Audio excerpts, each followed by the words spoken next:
Alright people, Mike Salden here again. Welcome back to my Elden Ring replay before Shadow of the Erdtree.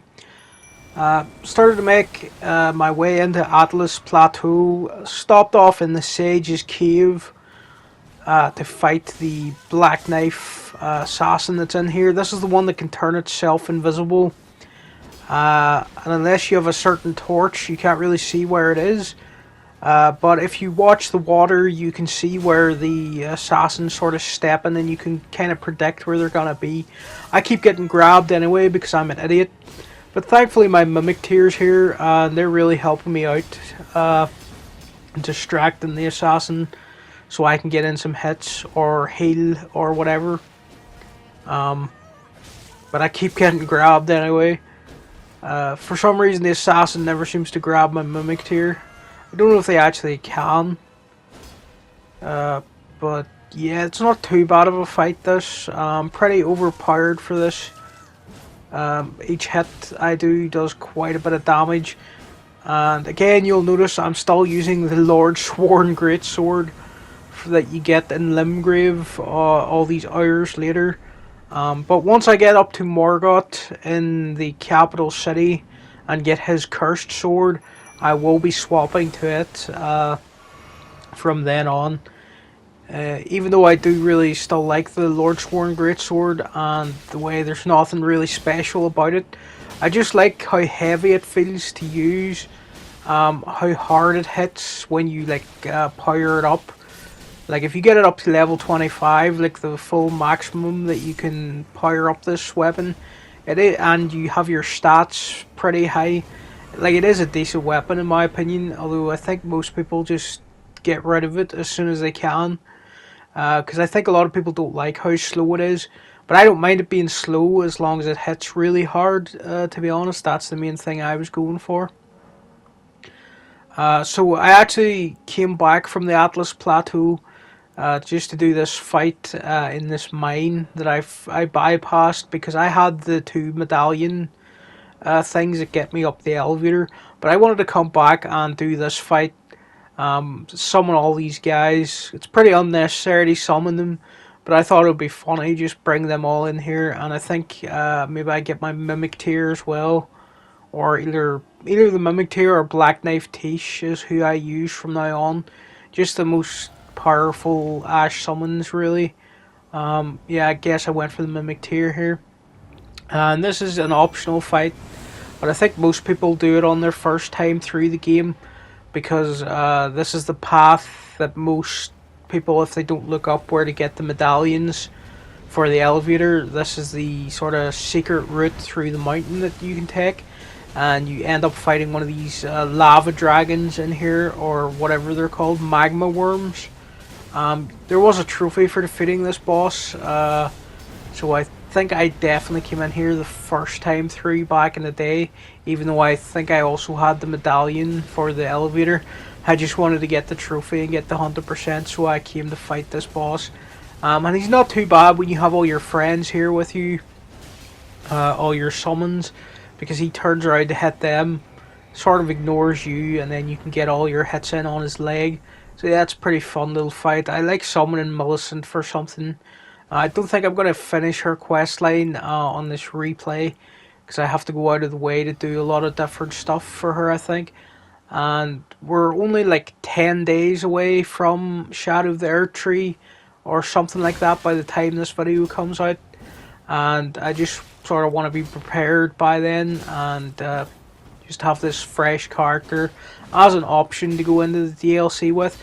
I think I'll probably take my original very first character who's completely overpowered, but I just, for that first playthrough, I want to have a kind of a relaxed time, to be honest, and not feel that I'm getting completely demolished by the bosses. And maybe they'll be so scaled up that my level like 300 character will feel not even feel that powerful, but we'll see. It will be pretty funny if I walk in and I'm like destroying a boss's health bar with like 3 hits or something. That might feel really cheap, but for some reason I think FromSoft, they might have prepared for people to have like crazy leveled up characters with some of these bosses, and they might have prepared for that, and the level scaling might be insane. Uh, so another thing I did while I was coming back through Atlas Plateau was I headed over to Mount Gelmir, or whatever it's called. Of course, when you get up to the very top, you find this star falling beast, or whatever it's called. You can just run past him and jump off the other side of the mountain and run down to Volcano Manor if you want. But I always like to take him out because he has some pretty powerful smithing stones that I think I need for when I get Morgoth's Curse Sword, and I want to be able to put it up to plus 10 really quickly. So I think it was worth my while to just put down this falling star beast or whatever. And he's not too bad because you have Torrent in this fight, and you can sort of just run around behind him, stay behind him, get in your hits, and yeah, you get your Somber Smithing Stone and all that stuff, which I'm going to need for Morgoth's Curse Sword. Another thing I did, it's not really that important in my playthrough, but I thought it was funny, is get this Ash Summon where you just sit in that one place and eventually it'll roll into you and you can just run into it. There's a few of those about in the world. I think that's the only one that I've managed to do because I found the exact place where I had to stop at. I was coming down to get the map for this region because I always like to unlock the map. Got ambushed by one of these big giant hands. They freak me out so much. Still, these like spider hands. They look so uncanny because everybody knows a hand's not supposed to have that many fingers. And yeah, they just freak me out. One of the creepier enemies in the game. But yeah, I got the map for Mount Gelmir. And I thought while I was here I might as well come down to this like corrupted Erdtree, minor Erdtree or whatever, and fight the undulated tree spirit or whatever it's called. It's one of these corrupted. I think it's because the tree got corrupted that it spawned this thing instead of one of the normal guard bosses that are next to these trees. We get this thing instead. It's pretty creepy, and it nearly ran me off that hill a few times, but I sort of just danced around it. Again, you can use Torrent for this fight, and my Mimic Tier was down there doing some damage. For some reason, the Mimic Tier, he always likes to throw in lightning and lightning spells. I'm not sure how effective they are, but I keep them equipped on my character because sometimes I like to knock an enemy off a ledge using a lightning spear or something. And I think he electrified his weapon there. I don't know if that was powerful against this enemy, but yeah, we got some more cracked tiers for the Flask of Wonders Physic or whatever. So eventually went back up to the mountain path or whatever, and we came into the Volcano Manor. There's a lot of stuff here that you can do, like a quest line for Tanith or whatever her name is, and I think you can run into patches again here. But I was kind of speed running through this place. I just wanted to get to Rykard. He's not really necessary for the end game. Like, as long as you have 2 great runes, I think you can get to the end of the game. But I felt like I kind of wanted to get all the great runes, just to feel like I got the most out of this replay, really. And you fighting the Godskin Noble on the way to Rykard. These guys are always annoying, these big fat guys, because they like to do like a lot of jumping around attacks and rolling around and just bashing into you. They remind me of Smough, or Smo, however you pronounce his name, from the original Dark Souls. At least he doesn't have his body with him here this time the way Smough does. But we will run into a Godskin duo later, and they are kind of like this game's version of Ornstein and Smough. Really big fat one who does a lot of damage by jumping on you and stuff, and like just belly bashing you and all this silly stuff. And then a tall lanky one who has a lot more range and stuff. And I was going on about the lightning spear earlier, and here I am actually using it because this guy's range is so annoying that I like to just stay far back from him to try to finish him off with the lightning spear. So it does pay to have a few incantations and spells on hand, because you can use it to wheedle down some health at certain points. But yeah, that guy, he's pretty annoying, but we'll be seeing him again later when he brings his other godskin noble friend with him. And yeah, eventually you get down to Rykard, and with your Mimic tier, as long as you have equipped this special weapon here, this Stormbreaker Serpent weapon or whatever it's called, you can do the special attack on it. It's kind of a gimmick fight, this, really. I think some people challenge themselves to defeat him without using this. I think that's possible, but yeah, it's just a lot of fun to just wheel on him with this big special weapon. And if you have the Mimic tier along with you and they start using it as well, it's just really funny that both of you just completely tag team him here. And it looks really cool and cinematic too, when you just get like a little headshot on him with this special attack. And you do have to be careful though, because he can melt your health bar really quickly if you get hit by him like 2 or 3 times in a row. So you do have to be careful, like you can't just stand here and spam it. You have to be dodging and not get taken out by his big lunging sword attacks and whatever. But yeah, that's a pretty fun fight, always enjoy doing it. And yeah, Rykard, I think he's a fan favourite boss because of the way he speaks. He's always going, "Together!" and speaking like he's a big snake or whatever. And then he's just warning us that a serpent never really dies, whatever that means. I guess there's some lore about serpents in the game that I've forgotten. Maybe he can come back some way. Would be pretty funny if we go into the DLC and there's another big serpent boss and it's like Rykard and he's like, "I told you I'd be back." Or something like that. But yeah, another minor Erdtree encounter. This one's protected by a guy called Wormface. Pretty strange boss. I think at this point, FromSoft, they knew they'd put a lot of these trees in here, and they didn't want it to get too repetitive, so they swapped some of the bosses who guard them around, like the undulated tree spirit, and then we got that Wormface guy. But after that, I thought it was finally time to, leave the Atlas Plateau and get into the main Lindale capital. Really lovely area this, with all the orange autumnal feel, all the leaves are falling off the trees and everything. But to get into the city you have to defeat this tree sentinel, this dragon draconic tree sentinel or whatever. So I had Black Knife Tish with me at this point. Again, I still can't decide Black Knife Tish or the Mimic tier who's the best. I think Black Knife in this clip, I think it proves that maybe they are the most useful, because they have that ability that slowly takes out an enemy's health over time, and you don't really have to do anything. You can sort of just stay back and let that attack whittle down the enemy's health.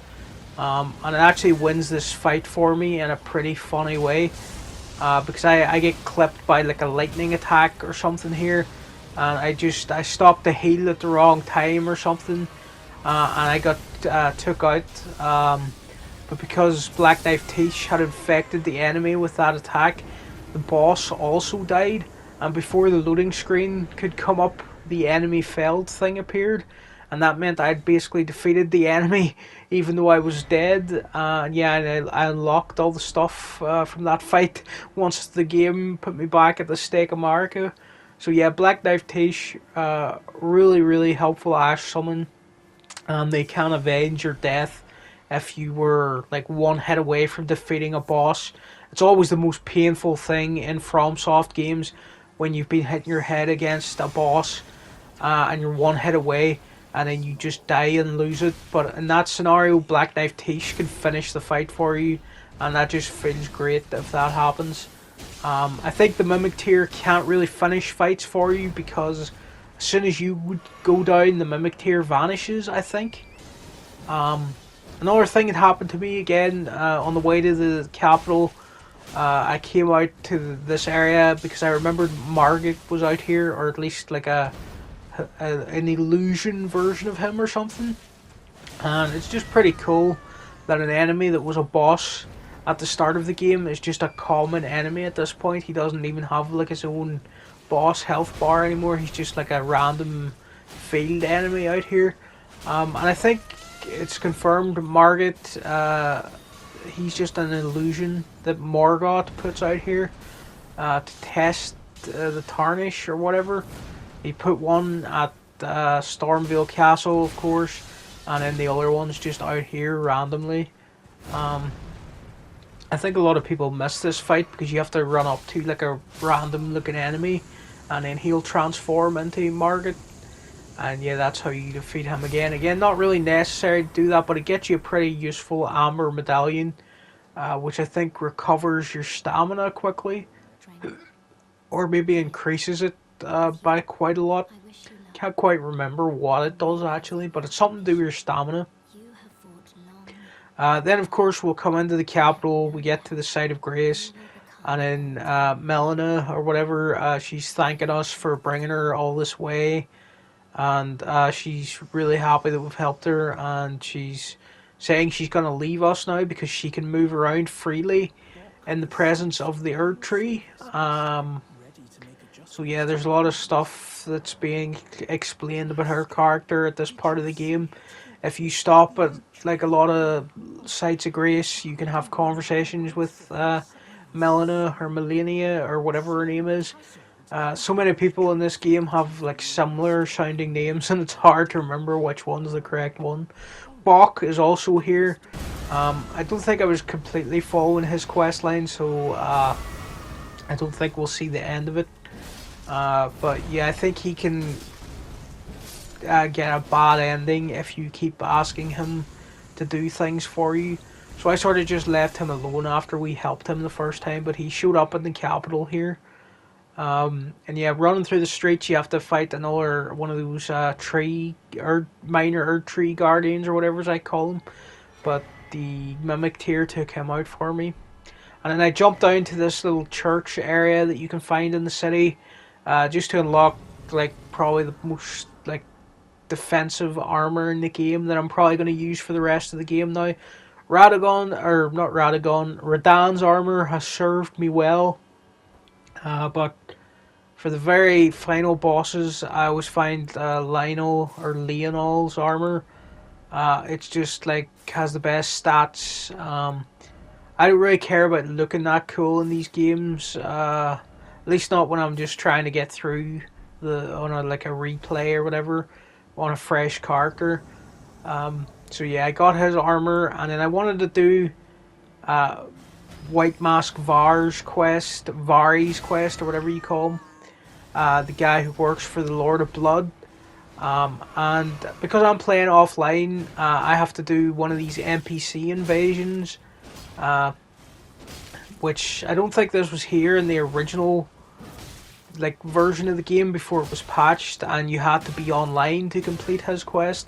But I think they put in this invasion that you can do, and if you defeat this character, then you can go back to Vari and he's impressed with you, and you can get the item that can teleport you to Mogwin's Palace of Blood or whatever it's called, which is where we need to be for the DLC.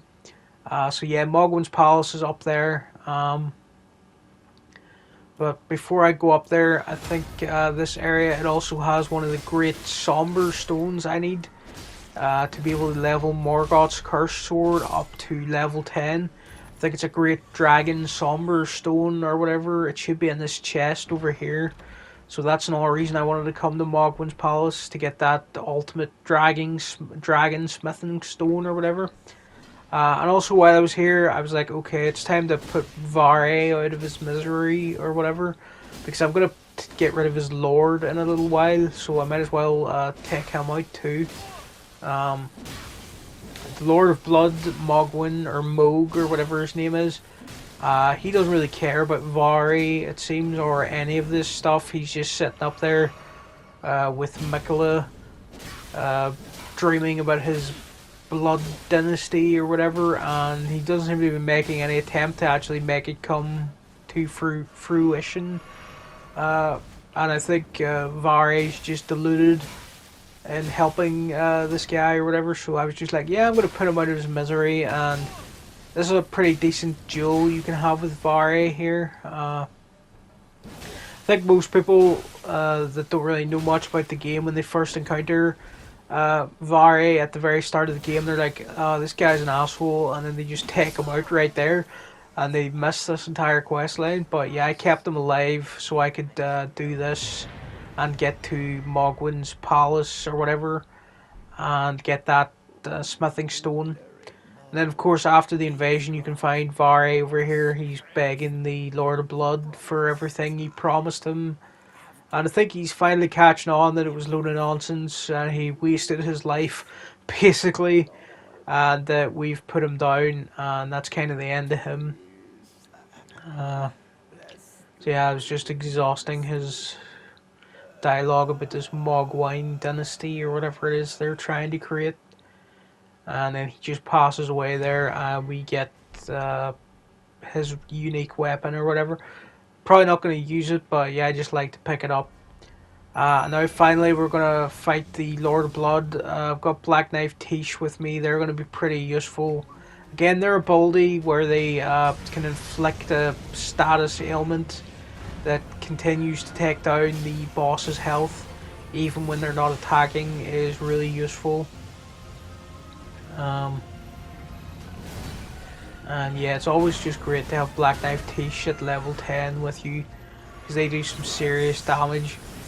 And when you're running away, dodging stuff, the enemy's health can still be going down if they're inflicting their attack on it. And look at it, he's at half health already, and I've barely had to do anything. That's how overpowered Black Knife Tish is. I think so many people were going on about how overpowered the Mimic tier was that From Software didn't really find out about Black Knife Tish. Although they maybe were nerfed as well, but I can't remember anything like that happening. But there's been so many patches by now, and so much rebalancing of stuff that I can't really tell if Black Knife Tish was downgraded or nerfed or whatever. But they're still pretty useful in my opinion.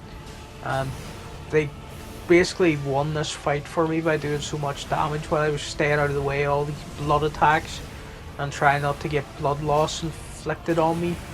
I do get in some good hits myself, but because I'm kind of underpowered for this area, Moog can melt my health bar pretty quickly in like 2 or 3 hits. So again, you do have to be kind of careful when you're doing this. Because look at that damage he just did there. He almost wiped me out. Yeah, I think Black Knife Tish is actually going to get in the final hit for me. Oh, well, I got the final hit, but yeah, they really helped me out still. And again, just one of the best Ash summons.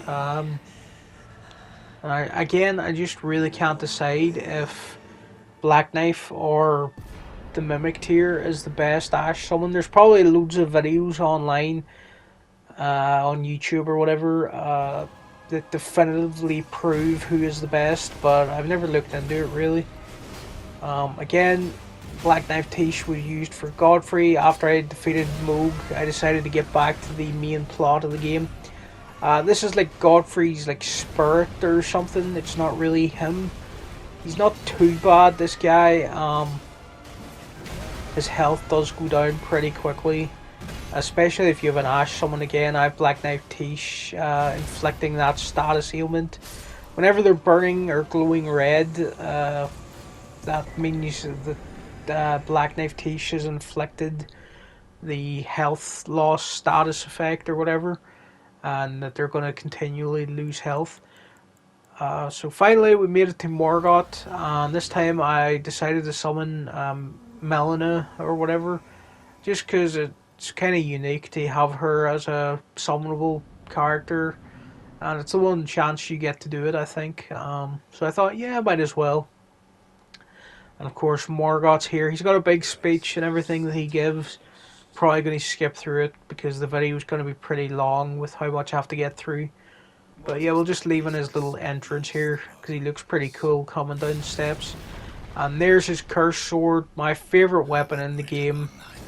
I'm not sure how much of an unpopular opinion it is to like completely love Morgott's cursed sword, but the way I play and how much I use the Mimic tier, It's just, and once I get that to plus 10, it just seems to completely destroy everybody for me. Again, even at this point, I'm still using the Lordsworn Greatsword, so I think it's my second favorite overall. But yeah, I could happily just have the Lordsworn Greatsword and Morgoth's Curse Sword, and not really touch any other weapons in the game. People probably think that's crazy, but yeah, these are the weapons that I just like. And I invest a lot of time in this Lordsworn Greatsword to get to this point. Um, I think it could be like level 22 or something by now. I can't remember what I've upgraded it to, but yeah, it's pretty high. So a lot of people are like, why would you use such a trash weapon? And it's like, well, it's not that trash if you upgrade it and you just keep leveling up your stats.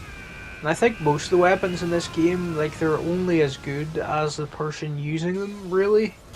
Not to say I'm an amazing player or something, but I do get used to these weapons and make them work for me eventually. So yeah, he's trying to do his, he's trying to inflict blood loss on me with his special attack.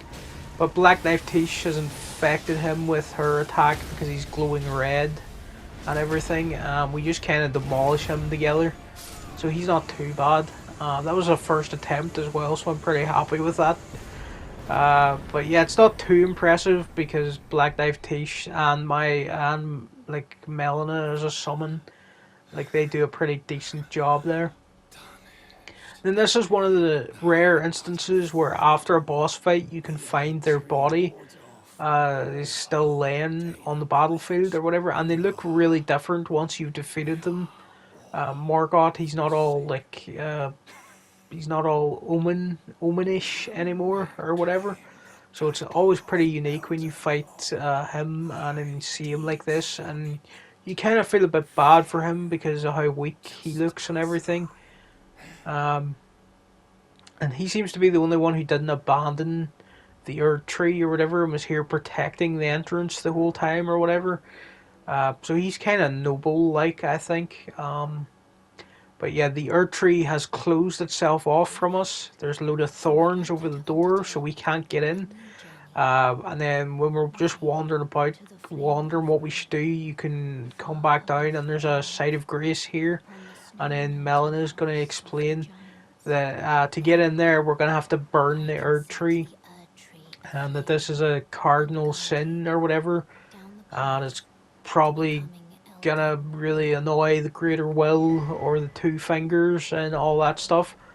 But I just agree to it because, again, I'm doing Ranni's questline, so I've already betrayed the Two Fingers by giving Ranni the finger slaying blade and setting things up so that she's gonna be the actual Elden Lord or whatever, because I'm gonna give her all the power at the end of the game. So yeah, I don't really mind helping Malenia or whatever here too. So I just agree to that, and at this point I think this is where I upgraded the Morgoth's Curse Sword and I finally swap out this Lordsworn Greatsword. So yeah, all I had for the entire game was the finger seal that allows me to cast incantations, a barbed wire torch or whatever it's called, and the Lordsworn Greatsword. So that's how I got through the game, and it's pretty much what I did on my first playthrough as well. I don't know, I think I just feel comfortable doing what worked before. But the next time I come back to the game, in a few years or whatever, I probably will experiment a bit more, because it won't be just about trying to get ready for a DLC or anything like that. But yeah, and I guess I took a little detour to Caelid here for some reason. I guess I wanted the Golden Scarab at this point of the game, which gives you more runes. It like doubles your runes for when you defeat an enemy or whatever, or something like that. And I thought, well, getting to these end game bosses, it's probably best if I can get as many runes as possible, so that I can quickly upgrade Morgoth's Cursed Sword and just buy anything else that I want from the shops or vendors or traders or whatever. So yeah, now I've got Morgoth's Curse Sword equipped, and I'm heading up to the Forbidden Lands, which is where Malenia told us we had to go to find the giant what is it called? It's the big like giant flame cauldron thing or whatever it is. Uh, but in order to get there, we have to go to this Forbidden Lands. And yeah, I've ran into a Knights Cavalry here. I can't remember this guy being here before on my first playthrough. I guess I got here at night time, and that's why he spawned. But I wasn't expecting him, so it was pretty creepy when I ran into him. Actually, it kind of shook me up a little, but he wasn't too bad. And again, I've got Morgoth's Curse Sword now at +10. So yeah, I'm feeling pretty powerful at this point in the game. Although this final area, this like concentrated snowfield, or consecrated snowfield, or whatever it's called, it does have quite a lot of tough enemies. And the hardest bosses in the game can be found from this point in the game onward. And we're going to be taking a detour to fight Malenia, of course. She's not going to be too bad when I have the Morgoth's Curse Sword and the Mimic here. She actually becomes pretty, like, not easy because you can still mess it up, but she becomes a lot easier to contend with if you use this weapon, in my opinion. I'm not sure if a lot of people know about using Morgoth's Curse Sword against Malenia and how good it is, but yeah, this video's gonna prove it, I guess. So you come on a bit further into the Snowfield Forbidden Giant area, or whatever, and again, Malenia is thanking us for coming this far, and thanks Torrent for helping us as well. But of course, I'm taking a quick detour to the Fort Soul, or whatever it's called. And on the way there, I got ambushed by this death bird or whatever. I'm not sure if they show up at a certain time of day or anything like that, or if they're always here. But yeah, they weren't too bad. They did take me out the first time because I wasn't expecting them flying in. I forgot this guy was here and he kind of knocked me off a cliff. But yeah, me and Black Knife Tish, we make pretty quick work of him. Yeah, pretty decent fight. I think you can find more of those death birds in certain areas. If you travel at night, you'll run into them. So yeah, we came down to Fort Soul now. We need to come here to get the other part of the secret medallion that's going to lead us to Malenia. It's being held here after a certain boss, Commander Nile, I think this guy's called. We fought a Commander O'Neill back in Caelid. I guess these guys were from the same unit of Radan's army or something, maybe. And I can only guess that one of them's here to guard that part of the medallion that leads to Malenia and make sure that nobody ever goes and like gets her back and brings her back from the Erdtree. So that Radan, even though he's all messed up with Scarlet Rot and everything, I think this Commander Nile guy's just trying to prevent another fight between them because Malenia might win that one or something, maybe. That's what their thinking is. I could be getting this completely wrong. There's probably some lore video that's like, yeah, Commander Nile's actually here to do this thing. But yeah, oh, this was pretty funny. I knocked this guy down in this elevator shaft. He chased me after I didn't want to fight him, and then he kind of just got what he deserved. Always love it when that happens in these games. But yeah, this is the Commander Nile boss fight. He wouldn't be too bad if it was just him on his own, but you've got to get rid of his two ghost companions that he summons, because the three of them together can make it pretty tricky. But I've got my Mimic tier here, so it kind of evens the odds up a bit. and we make sort of quick work of these ghost guys. Or at least I try to. There, we got one of them down. And yeah, Morgoth's Curse Sword with its like bleed effect that it can do, bleed build up that it causes. It's just really useful. Now we can concentrate on Commander Nile. My Mimic Tear was throwing in Blood Boon, which is an effect we get from, or it's an incantation we get from Moog when you use his Remembrance. You get that Blood Boon attack or whatever, and it's all really useful for inflicting bleed on enemies. They're throwing it out again, and combining that with Morgoth's Curse Sword, we just completely bleed this guy out. But I mind back in the day, a lot of people were stuck on Commander Nile, or whatever. And yeah, I think it's one of the places that convinced people to use the Mimic Tear. Because a lot of the solutions back then were just, just get the Mimic Tear. It'll help you out. You don't have to worry about fighting all three of those ghosts at the same time or whatever. So this part, this is in the, after we've used the medallion that I got from defeating Commander Nile or whatever. I think I skipped the part where I actually picked up the medallion.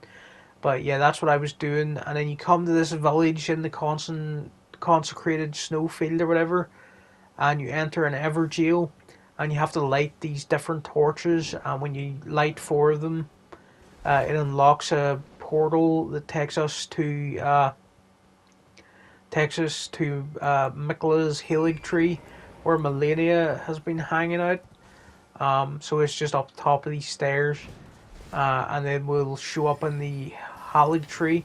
There's a long journey to get down here where you have to jump over a load of like branches and stuff. But yeah, I'll just skip through that to sort of keep the video a bit shorter and just try to show the main bosses or whatever. So this is Loretta, her true form. We fought a like a spirit version of her before we went to see Ranni. She's pretty powerful actually because she just completely wiped my health bar there. But I'm also pretty OP at this point, with the Mimic here and Morgoth's Curse Sword just inflicting bleed on this enemy. We just completely demolish them. I think it's pretty fair because she can completely demolish my health at the same time.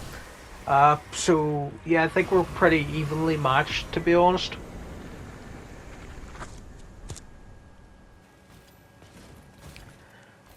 Yeah, so I'm just trying to get to Malenia, fighting some clean rot knights. And I took a little detour into this area because this is where you get what's probably the 3rd best Ash summon, perhaps. After the Stormhawk, Black Knife Tish, the Mimic Tear, and then I think Clean Rot Knight Finley's definitely up there as well. I don't think I really used them in this run, but I just wanted to get them anyway for the sake of it. This guy, he was really annoying. You don't really have to fight him. You can run past him, but I really had a tricky time getting past him. So I was like, yeah, you know what? I'm just gonna lock you in this corridor and just throw the Blood Boon curse thing at you and just try to make you bleed. And hopefully my Mimic Tear, it keeps threatening to disappear because I'm moving too far away from the sort of designated fighting zone. Hopefully he stays around and we can just inflict bleed on you and just get you down because you're really annoying me, you big Spirit Erdtree, minor Erdtree protector thing, whatever these guys are called. But yeah, we got him down. And he had a Lord rune, which is like 100,000 runes or whatever if you use it. But yeah, it was finally time to fight Malenia. Again, get the Mimic Tear out. Cursed Sword. We're just gonna just wheel on her. I wanted to make sure the Mimic Tear was ready because you have to work together really to get her nice and stun locked. And make sure she doesn't break out of it. So yeah, it's always good to wait till the Mimic Tear's just ready to run in, and then you can just completely wheel on Malenia. and it really turns one of the hardest fights in the end game to like a pretty basic encounter. As long as you don't get caught in the waterfowl and she goes for the mimic tier, you always want her to go for the mimic tier instead of you, so that you can survive the waterfowl dance or whatever. And yeah, you just completely body her with Morgoth's Curse Sword at +10. And yeah, the L2 Ash Summon attack or whatever that helps her build up bleed damage again is really useful.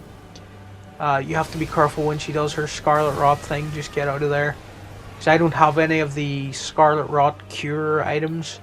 I don't think I found the cookbook that helps you craft them. So yeah, you have to be careful not to get Scarlet Rot in this section.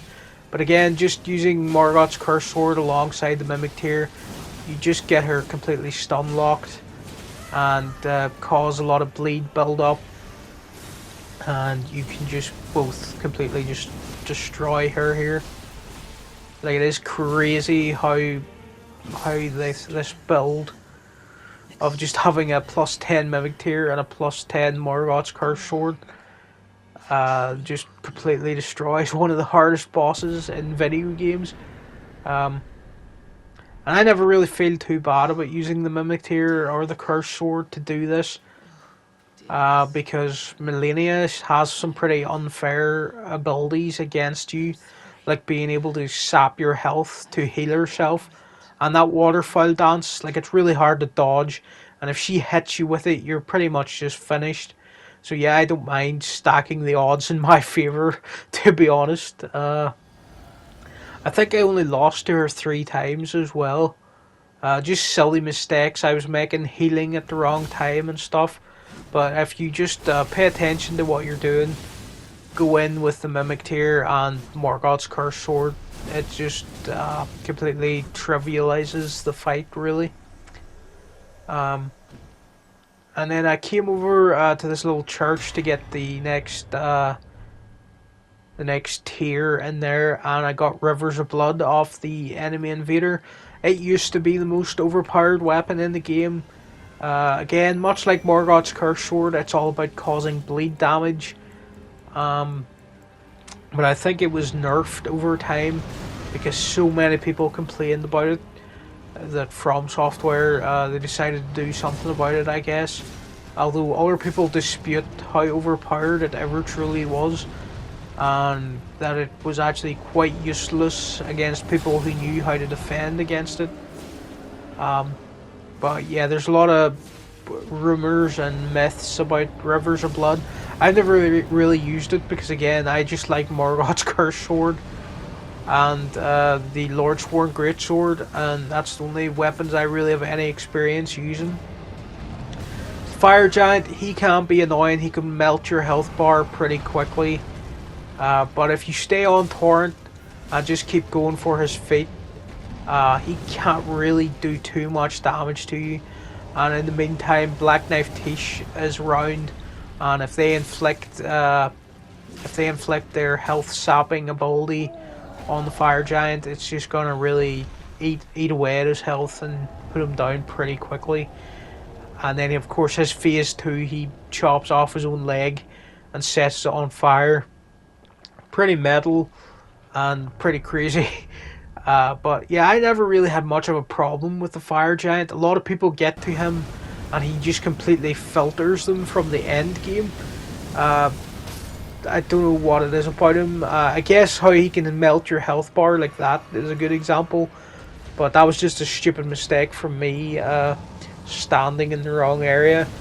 But again, I just found getting on Torrent, just hitting his feet with Morgoth's Curse Sword, it's not really too much trouble to get him down, and you just stay sort of stuck to his foot and just make sure he's not going to roll into you, and it's really not too bad. I've always been a bit confused by the people who get like completely stuck at the Fire Giant. He's just never been a problem for me. But there are other bosses that I do completely understand being stuck at, like Malenia, unless you do like the method I was doing, I can completely understand how everybody was completely stuck at her for ages. And Malekith, the Black Knife or Blade of Death or whatever he's called, that's going to be coming up shortly. He's probably who I had the most trouble with in this run, to be honest. So yeah, once Melina burns the tree, we get transported to Farum Azula or whatever this place is called. Pretty bizarre floating arena, sort of strange place with all these tornadoes, all these stone dragons. It feels really bizarre, this place, but we have to come here to fight Malekith, who's like the Death Guardian or whatever his lore is. He has the ability to grant people the ability to die properly, I guess, so that the Erdtree doesn't keep bringing you back. Ranni originally stole his power. I think he must have got it back somehow. I can't remember exactly how he did that, but yeah, he's hiding out in this area. In order to get to him, you have to fight a few dragons. So that was just the first one. I felt like taking him out just so I could get the ancient dragon smithing stone or whatever. And here we have the Godskin duo. This time, this game's sort of version of Ornstein and Smough, I guess. One big fat one, another tall, lanky one that uses a spear. A lot of people got filtered by these two. I can actually understand that happening because they can be annoying, and they do keep resurrecting themselves. And if you don't defeat one quick enough, the other one will spawn again. But because I had an Ash summon to start off the fight there, it wasn't too bad. And again, Morgoth's Curse Sword inflicting bleed on these guys, it does help me out quite a lot, and I don't get like as stuck on them as other people did, I guess. So yeah, I managed to get the Godskin Noble down. I think they're actually both called Godskin Nobles, but when they're together, they're called the Godskin Duo or whatever. But yeah, they're not too bad either. But a lot of people did get stuck on them back in the day, and they can wipe your health bar pretty quickly. Like I just tanked 3 Estus flasks to heal myself there. But yeah, they didn't really give me much trouble. It was Malekith, Blade of Death or whatever. Well, first you have to fight the Beast Clergyman, his disguise, I guess. He's not too bad, but when he turns into Malekith halfway through the fight, that's when you have some trouble. He can do the same thing that Black Knife Tish does. There's probably some lore about why Black Knife Tish has the same ability as Malekith. They were involved in helping Ranni steal Destined Death or whatever, and the Knight of the Black Knives. They were heavily involved in it, so there's probably some lore that explains why Malekith and Black Knife Tish have this sort of similar ability. So yeah, anytime he fires like this red sort of blast of light at me or whatever, I'm going to be trying to hide behind this pillar and let Black Knife Tish get in some attacks, because yeah, I'm getting infected with the same attack. So this is sort of payback for all the bosses that I used Black Knife Tish on, because now she's getting hit with her own special ability. But yeah, I'm just trying to hide behind this wall. But we can't leave it all to Black Knife Tish, because she can get taken out pretty quickly. So I do have to try to get in some hits when I can. But yeah, using these pillars to wait for his special attack to wear off so that I can heal myself. He's really annoying, like he really loves spamming it so much. But you can't really hide forever. You do have to start getting in there and getting some hits, because he will eventually just wear you down. the way Black Knife Tish has been wearing down people for me. So Black Knife Tish got took out there, unfortunately, and now it's up to me. He doesn't have much health left, but because he is so quick and he does spam those attacks so much, it can be pretty dangerous. So I finally start getting in some good attacks here, and I just managed to just about get him down. Just got that last hit on his head before he could like jump away and get his special move on me again. I'm completely out of Estus. So yeah, he's probably the one I died to the most. I probably lost him like 8 times or something before I beat him. Black Knife Tish wasn't helping me out too much, and I just kept losing to his spam attacks, where he basically does the same attack Black Knife Tish does. So yeah, I completely understand people get stuck at Malekith back in the day, because I was getting stuck at him on this replay. But after that, you come back to the Lindale capital. It's all covered in ash now, because you burned the Erdtree, and you run into Sir Gideon, the All-Knowing or whatever. But he's not too bad, because we're so like overpowered at this point. And I've also got Black Knife Tish with me, so he really doesn't stand a chance. But it can be a pretty decent little duel. And he's basically telling us that he's never really believed that Tarnish can become Elden Lord, and that a man can't kill a god. And well, he's not going to be around to find out how wrong he is.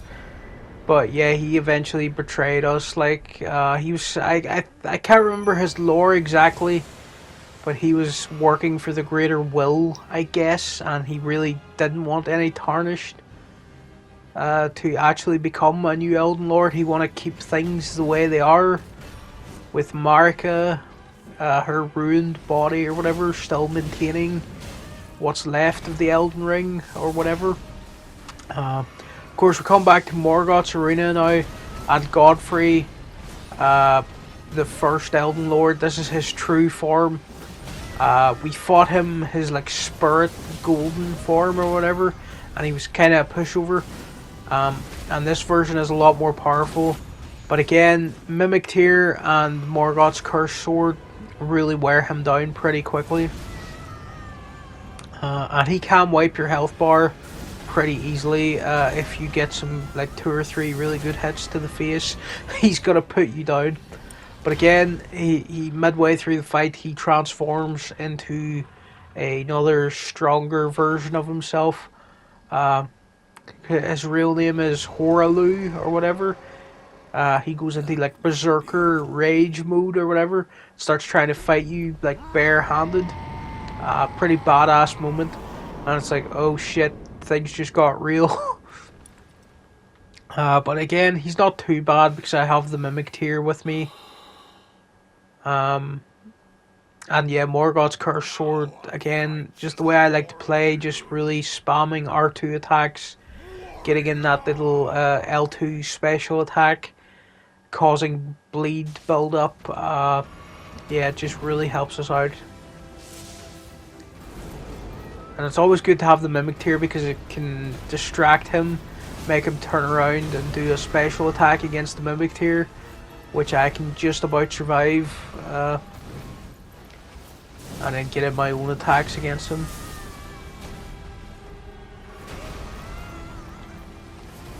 There we go. Oh, he knocked me back. But yeah, I'm just trying to inflict bleed on him. Oh, he grabbed me, helped me, Mimic Tear. And yes, the Mimic Tear got in with the bleed attack. I'm waiting for him to turn around, try to attack the Mimic Tear. And then you can get him in the back when he's turned around, trying to hit the Mimic Tear. And yeah, he wasn't too bad compared to Malekith. But a lot of people got stuck on him the first time too, I think. But yeah, when you sort of know what you're doing, when you've played the game a few times and come back, and you have your favorite weapon and your favorite Ash summon, he's not really gonna be too bad. And so here we are, final boss, Radagon and the Elden Beast together. Sort of a two-phase fight. A lot of people don't like fighting the Elden Beast for quite obvious reasons once we get into it. But I think most people agree that Radagon, this fight's pretty badass. His hammer attack's really powerful. He could do some serious damage to you. And yeah, he's a pretty fun fight. And of course I've got Black Knife Tish with me. I don't really need her for Radagon. I've been able to take him out pretty consistently when it's just me fighting him.